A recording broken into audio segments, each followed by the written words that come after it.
Is this the year of microcaps? I don't think so.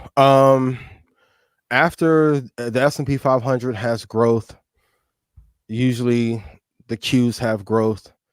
Then you can look at the Russell 2000, Russell 1000. I know the appeal of the microcaps is to look at companies that don't have as much value. We'll talk about the makeup and cosmetic space a little bit later, but be very careful when you're looking at microcaps if they have not grown or if they have not delivered on every promise that they promise to make, because if a microcap eventually will get acquired or grow into a macro cap. So I don't know if it's going to be the year of the microcap, but when I look at something like PKE, ABUS, PAC, ticker symbol ORGO, they haven't grown enough for the reward to be great enough for the risk. If I was able to get 400 or 500% return, if it drew down 70% or 60%, based on the ratio, I'll be willing to take it. But some of these have not grown fast enough for me to put any capital there. And a lot of times I know we want to buy companies that are cheaper just because we may not have enough money, but it sucks to put let's say you put your last $5,000 into a stock, and like PKE, which is Park Aerospace, and went from $29, and then a few years later went down to, it's currently at $14 and has no prospects of going back up to $30 anytime soon. So be very careful. Now, if you're swing trading it, that's a different game. If you're day trading, that's a different game. But long term, no, I wouldn't lean on micro caps for my greatest game. But at some point, they're going to have their day. At some point, right? Like if the Magnificent Seven, and we could add a few more others in there, they've pushed the market right in 2023. They'll probably push it again in 2024. At some point, those will start to consolidate, and these smaller microcaps, they'll have their day at some point. But what type of environment would it need to be for those to actually, have that 20 to 25%, maybe 100% run up? Is it consolidation from the mega caps, or what type of environment do you see that would make it adequate to look at those? A 0 or like 1% interest rate environment. Okay. We have to get back to the mania days of Plug, AMC, GameStop. And I know there's a narrative like I don't want anyone but me to make the monster call of the year and all that shit. That's not true. Like, I just want people to be safe. Like, if you are going to get, like, if you look at the ticker ORGO, it's currently at $4.40, and at one point it got up to $150 in 2018, and it's at $4.40 at the moment. You may want to take a swing at it at $2. It's probably not going to go back up to $2.50. So you need a low interest rate environment. You need a lot of hype, which hype is not a recipe that I'm looking for in my investing formula. It has to be great fundamentals. Technicals have to match up. The Vanguard and BlackRock are buying in. You need big institutional buyers to make a stock go up. But like, if you look at some of these that get talked about in a microcap space, the business is not strong enough to risk putting your money there. And my thing always, like, if I wouldn't put my life on the line or my child's life on the line for the asset, I shouldn't invest in it. Okay. Yeah. And Dante, we got you. A microcap is, think of the market as a big ocean, right? There's big fish and then there's little fish. There's Nemo. Little fish. And so microcaps are like the Nemos. So I think their market cap is anywhere between 250 to 300 million. So small company in terms of the big picture. It's a great question. 50 million to 300 million. 50 to 300. Okay. For microcaps. Microcaps. I don't want Drake to have more money than the stocks I'm investing in.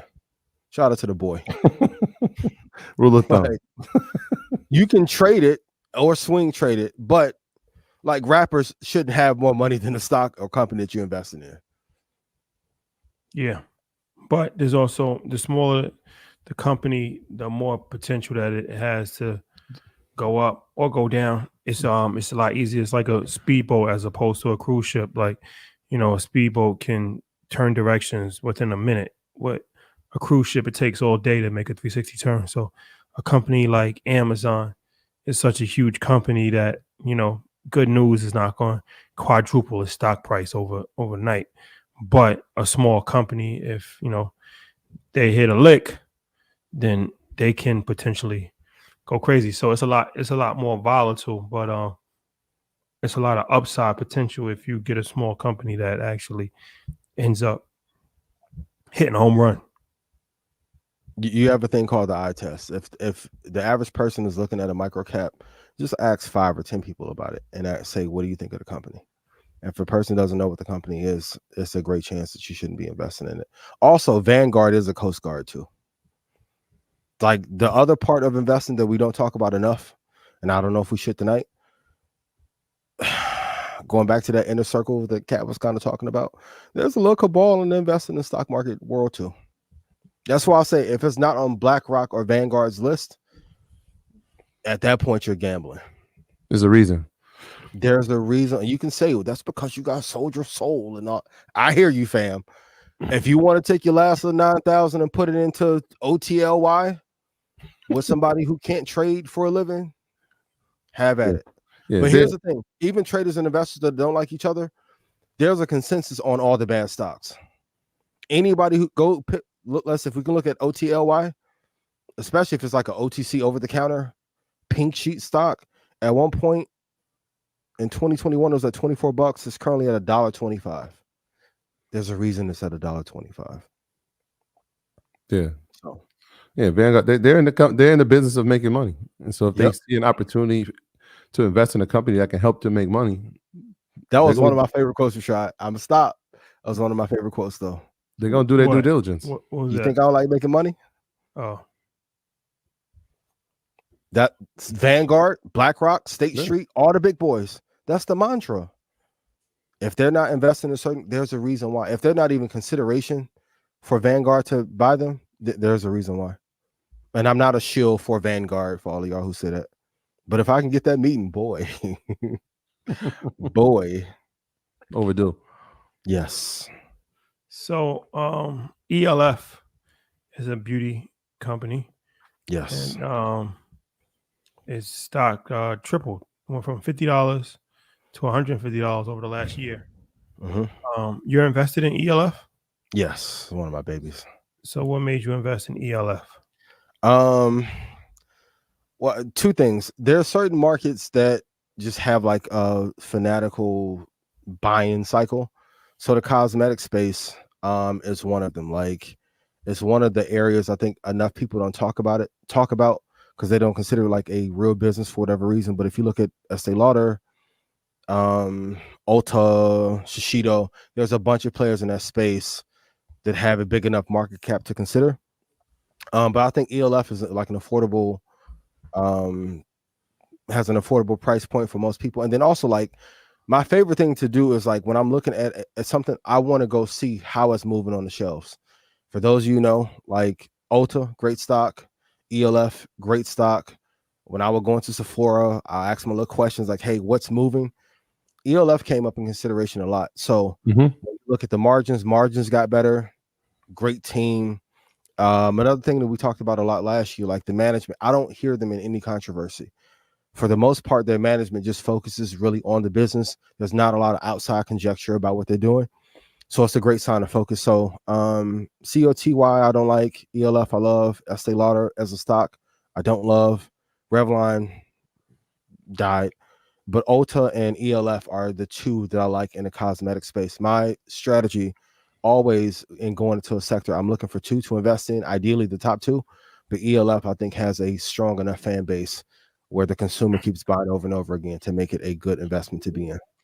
Yeah, I'm looking at our notes, and this is February 5th, 2023. We got our notes, and stocks that people should put on their watch list. Yeah, ELF was on it. So we're talking about nearly a year ago. At that time, it was trading at $70. It is now at $150. So we're talking about over 100% increase on the stock, let alone if you traded futures or you did options on it. The stock alone has gone up.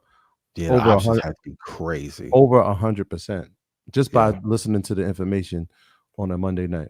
Incredible. Good call. Great call. And listen, if I'm about some setting spray, anyway, I might as well get some. Hey, baby, how you doing? But listen, hey, them little Sephora trips get to adding up. So I'm like, let me offset some of these costs. So, but it's a good thing. One of my favorite strategies always too is to ask women what they think of a brand. That's always a great indicator. Like if the margins are great, if the operating margins are great, EBITDA is great. To see what the fan base and the buying cycles are. I think it's a hidden gem that not many people are talking about. This that Red Panda Anthem. Ian, what's up? This that Red Panda Anthem. Red Panda, what's good? Red Panda Anthem. Whole clip going up. I know they can't stand it.